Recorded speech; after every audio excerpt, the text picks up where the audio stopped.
Well, yesterday's meeting between President Biden and congressional leaders did not lead to a breakthrough on the federal debt ceiling and the spending stalemate that still exists. According to the House Speaker, Kevin McCarthy, the president both refuses to negotiate and insists that no cuts can be found in the proposed White House budget. The president and the speaker agreed to meet again on Friday. With the debt ceiling deadline just weeks away, what will it take for the president to do his job? Joining me now to discuss this and more is Congressman Mike Johnson. He serves on the House Judiciary Committee, including its subcommittee on the weaponization of the federal government. He also serves on the House Armed Services Committee. He represents the 4th Congressional District of Louisiana. Congressman Johnson, welcome back to the program. Hey, Tony, I'm sorry I can't appear by video. It's a crazy time on Capitol Hill today, so thanks for being flexible. Yeah, I need to talk to the speaker about calling these votes right before the program. So let's jump into this. The speaker, the president met yesterday, but still the rhetoric coming out of the White House is no negotiations. They're not budging at all. Yeah, it's patently absurd. You have to remember, of course, that President Biden himself used to lead these negotiations. I mean, 2009, 2011. In 2011, he led the debt limit negotiations with House Republicans. He was a senator then, of course, and he called negotiations a normal process. He said, you have to have a compromise. He said, you can't go in with the my way or the highway approach. But, of course, that's exactly what he's projecting right now. So it's terribly hypocritical. But more important than that, it's dangerous. Dangerous. This is a very dangerous game that he is playing. The president has to negotiate with us. The House has done its job, and we need him to come to the table in good faith. There is something that's a little unique about this in that you actually do have a party that has put together a comprehensive plan that they have passed through the House, the Limit, Save, and Grow Act. So, I mean, it's not like this is a theoretical discussion. You've put something solid onto the table. We have indeed. We have done our part, and we're committed to a sensible debt ceiling solution.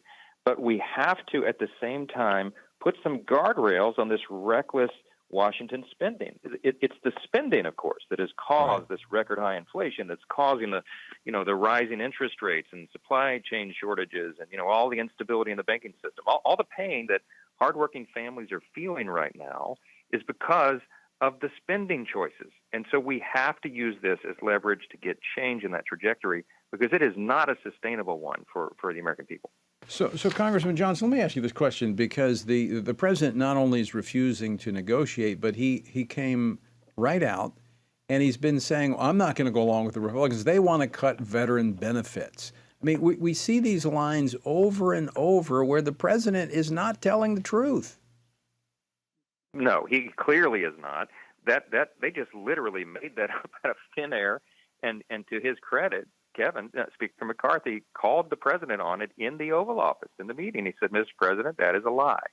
Show me the language in the bill. Of course, it doesn't exist. Of course, the president himself hasn't seen the bill, right? He's reading some talking point that somebody handed him. It's absurd. They're engaging in fear-mongering because they refuse to engage in any responsible discussion about the spending habits. For years and years, decades, the Democrat Party has engaged in this tax and spend policy, and in the last few years, they've been writing checks that even our grandchildren can never pay. We're not spending our own money now, right? As you and I have discussed so many times. We're spending not just the next generation, but the one after that, and we're digging a hole so deep they'll never be able to get out of it. When we speak to young people today, I tell them, you cannot take for granted that you will have the same freedom, opportunity, security that your parents and grandparents had, because it's not going to be there unless the people in charge of Washington right now change their habits. That's what this is about. And it is a bold initiative, and it's long overdue. I want to switch gears here before we run out of time.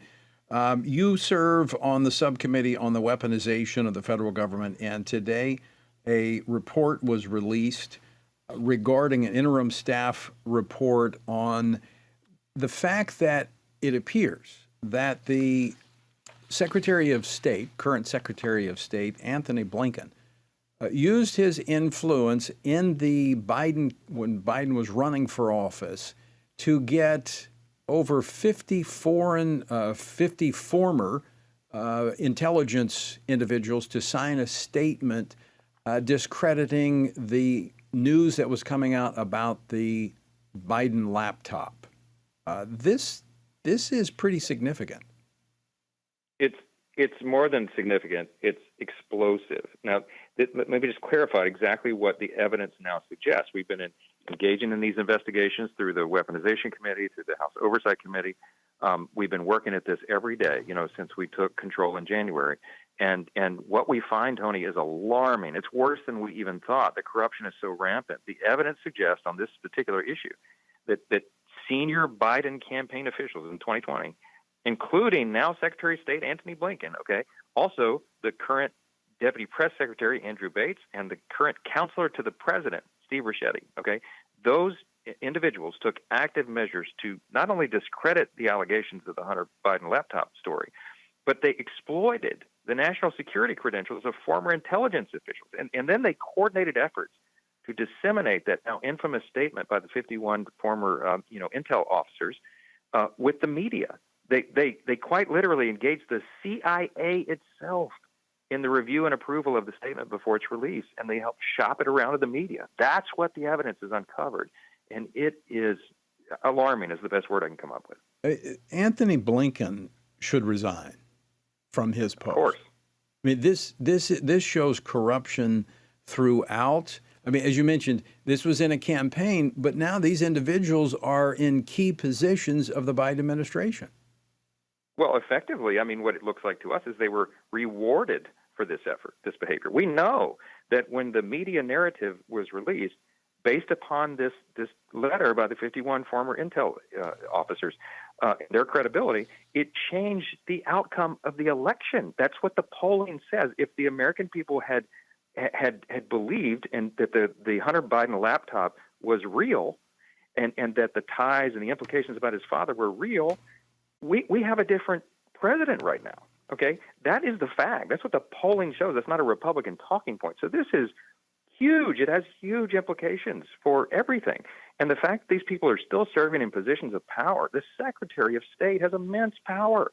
He speaks for the whole country, and he has no credibility. He's a political operative, and they have not been telling the truth about this from day one. So all of our worst instincts, Tony, are now proving to have been true. Now, in addition to that, as the committee has sought information about this, you have not only this, you have the Biden administration at several levels refusing to comply. The CIA, Secretary Blinken, both of them refusing to provide the information that's been requested by the committee.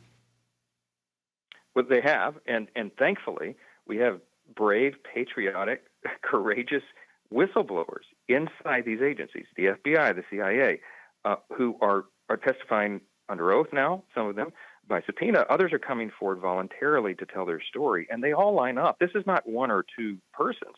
We have scores of them now, and they are coming forward to tell their stories because they're clear in their own consciences. They knew that this was wrong. Some of them actually participated in it, the ones that we've had a subpoena, and they've told us under oath. One of them, infamously now, is this gentleman, Michael Morrell. He was the CIA deputy director, and he testified about all this in under oath. And so the evidence that is being pulled together is really shocking stuff. And I think it undermines the great fear here. The great danger is that it undermines the people's faith in our institutions themselves. Right. You and I have discussed before. It's like, people don't believe in our State Department right now. They don't believe in our Department of Justice. They doubt the efficacy of top CIA officials. And right. This is dangerous stuff when you're trying to maintain undermines a constitutional republic. All of government, which is, they made this an all of government effort, but it is all undermining of all of government. Mike, we're out of time. Thanks so much for joining us. Go vote.